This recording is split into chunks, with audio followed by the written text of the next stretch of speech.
I was 18 years old when I got married. I belonged to a very conservative family, a Baloch family, where good daughters never say no to their parents. My father wanted me to get married, and all I said was, if that makes you happy, I'll say yes.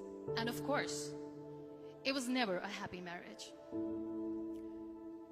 Just about after 2 years of getting married, about 9 years ago, I met a car accident.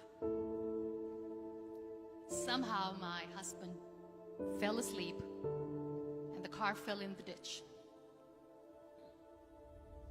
He managed to jump out, saved himself. I'm happy for him. But I stayed inside the car and I sustained a lot of injuries. The list is a bit long. Radius ulna of my right arm were fractured. The wrist was fractured. Shoulder bone and collarbone were fractured. My whole rib cage got fractured. But that injury that changed me and my life completely was the spine injury. Many people came to rescue. They gave me CPR. They dragged me out of the car. And while they were dragging me out, I got the complete transection of my spinal cord. Those 2.5 months in the hospital were dreadful. I was at the verge of despair. One day, doctor came to me and he said, well, I heard that you wanted to be an artist, but you ended up being a housewife. I have a bad news for you. You won't be able to paint again. Next day, doctor came to me and said, your spine injury is so bad, you won't be able to walk again. I took a deep breath and I said, it's all right. Next day, doctor came to me and said, because of your spine injury and the fixation that you have in your back, you won't be able to give birth to a child again.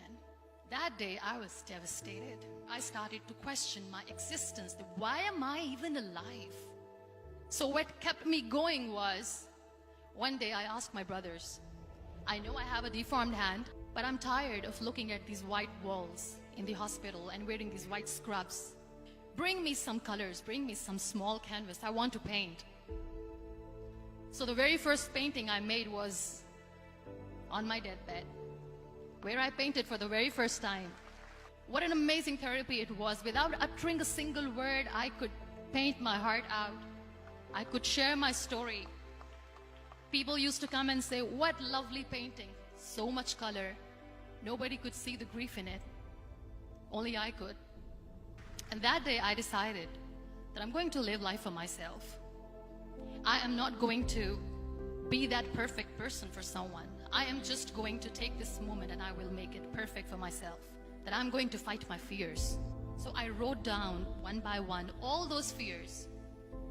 And I decided that I'm going to overcome these fears one at a time. You know what was my biggest fear? Divorce.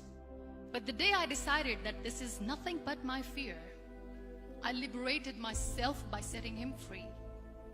And I made myself emotionally so strong that the day I got the news that he's getting married, I sent him a text that I'm so happy for you and I wish you all the best.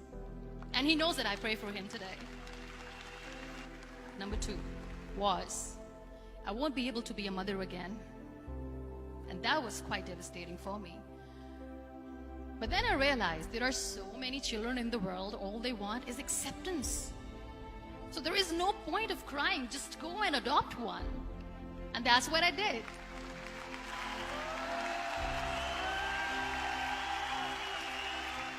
I gave my name in different organizations, different orphanages, and I waited patiently.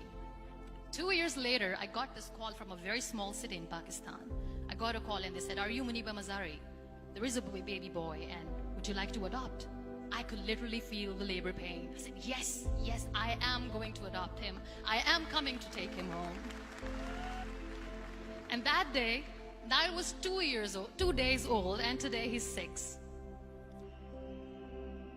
You know, when you end up being on the wheelchair, what's the most painful thing? People think that they will not be accepted by the people because we, in the world of perfect people, are imperfects. So I decided to appear more in public. I started to paint. I have done a lot of modeling campaigns. I decided that I'm going to join the national TV of Pakistan as an anchor person. I became the National Goodwill Ambassador for UN Women Pakistan, and now I speak for the rights of women, children. I was featured in BBC 100 Women for 2015. I'm one of the Forbes 30 under 30 for 2016.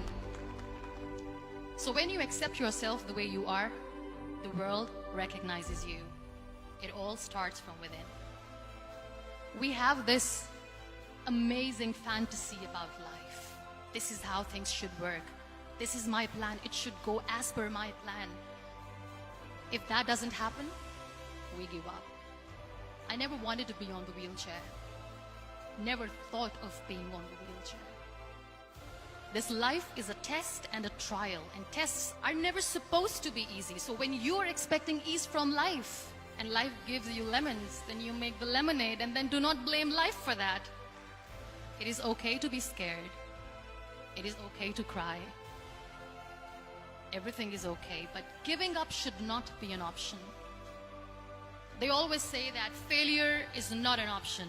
Failure should be an option, because when you fail, you get up, and then you fail, and then you get up, and that keeps you going. Embrace each and every breath that you are taking. Celebrate your life. Live it. Don't die before your death. Real happiness lies in gratitude.